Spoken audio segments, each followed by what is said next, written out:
السلام علیکم بچوں، آج ہم تیسری کلاس کا اردو پڑھیں گے۔ ٹاپک ہے ہمارا حضرت رضی اللہ تعالیٰ عنہ خلیفہ۔ پہلے مشکل الفاظ اور ان کے معنی پڑھتے ہیں۔ خلیفہ، نبوت، رسول، متقی، شجاع۔ خلیفہ کہتے ہیں نبی صلی اللہ علیہ وسلم کا جانشین، نبوت کہتے ہیں رسالت یا پیغمبری، رسول کہتے ہیں پیغمبر، متقی کہتے ہیں پرہیزگار، اللہ سے ڈرنے والا، شجاع کہتے ہیں بہادر کو۔ تو شاباش۔ حضرت علی، آپ کا نام علی رضی اللہ تعالیٰ عنہ اور لقب حیدر تھا۔ آپ رضی اللہ تعالیٰ عنہ ہمارے پیارے نبی صلی اللہ علیہ وسلم کے محترم چاچا ابو طالب کے فرزند تھے۔ کہتا ہے کہ آپ کا نام جو تھا وہ علی اور لقب تھا حیدر۔ آپ ہمارے نبی صلی اللہ علیہ وسلم کے چاچا ابو طالب کے فرزند تھے، بیٹے تھے۔ آپ کی ماں کا نام فاطمہ رضی اللہ تعالیٰ بنت اسد تھا۔ کہتا ہے کہ حضرت علی رضی اللہ تعالیٰ عنہ کی جو ماں تھی ان کا نام تھا فاطمہ رضی اللہ تعالیٰ عنہ۔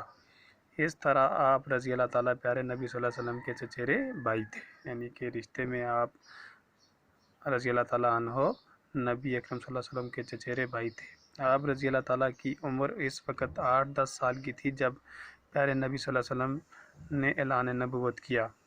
کہتا ہے کہ آپ کی عمر 8 یا 10 سال کی تھی جب نبی صلی اللہ علیہ وسلم نے اعلان نبوت کیا۔ حضرت خدیجہ بکرہ رضی اللہ تعالیٰ عنہ کے بعد مومنین اور مسلمین میں آپ رضی اللہ تعالیٰ کا ہی نام آتا ہے۔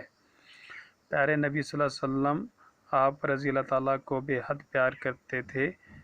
کہتا ہے کہ نبی صلی اللہ علیہ وسلم آپ سے بہت زیادہ محبت، بہت زیادہ پیار کرتے تھے۔ حضرت رضی اللہ تعالیٰ عنہ کی تربیت آپ صلی اللہ علیہ وسلم کے ہی ہاتھوں میں ہوئی۔ کہتا ہے کہ حضرت رضی اللہ تعالیٰ عنہ کی تربیت جو تھی وہ انہی کے ہاتھوں، حضرت محمد صلی اللہ علیہ وسلم کے ہاتھوں ہوئی۔ آپ ہر وقت دین اسلام کی خاطر قربانی دینے میں پیش رہتے تھے۔ کہتا ہے کہ حضرت علی رضی اللہ تعالیٰ عنہ اسلام کی خاطر ہمیشہ تیار رہتے تھے۔ آپ رضی اللہ تعالیٰ عنہ کی بہادری اور طاقت کی شہرت چاروں طرف تھی، ہر طرف ان کی بہادری جو تھی وہ تھی۔ آپ رضی اللہ تعالیٰ عنہ حضرت عثمان رضی اللہ تعالیٰ عنہ کی شہادت کے بعد مسلمانوں کے چوتھے خلیفہ مقرر ہوئے۔